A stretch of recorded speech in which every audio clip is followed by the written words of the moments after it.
You cannot claim to be the United Nations while disregarding the voice of 54 nations.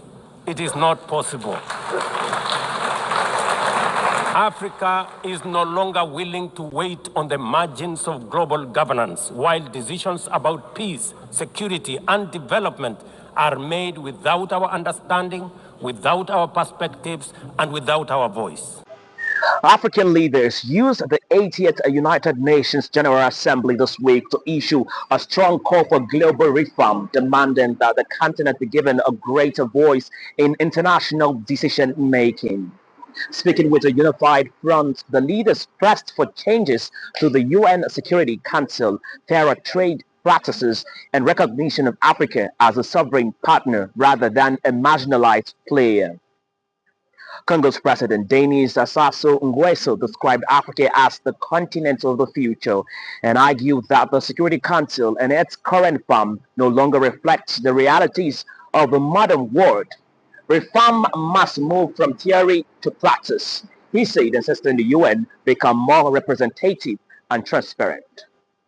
The role of Africa in the community of nations must be respected. Sovereignty rather than subordination, partnership rather than exploitation. It is unacceptable that poverty is worsening in Africa while wealth is accumulating in northern countries. It is time for the injustices inflicted upon Africa to be repaired. Central African Republic's President Faustin Archange Touadera echoed the call, urging for bold partnerships rooted in equality. He declared criticizing the rising poverty across Africa while wealth continues to grow in northern countries. We call for a reform of its bodies, starting with its Security Council, so as to make these bodies more representative, more transparent, and closer to the realities of our world.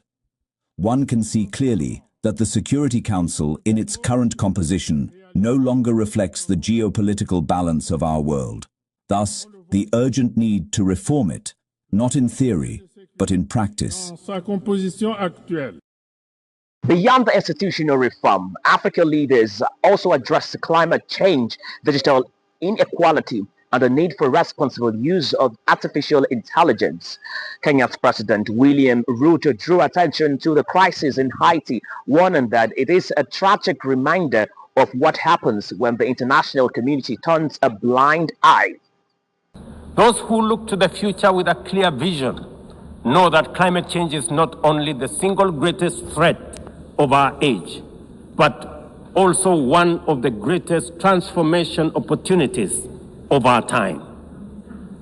The global stocktake has made it plain that the world is off track. Current national determined contributions are steering us towards temperature rises far beyond any safe threshold. Namibia's President Netumbo Nandi-Ndaitwah added that the world remains fractured by conflict, displacement, and economic instability, a reality that underscores the urgency of reform.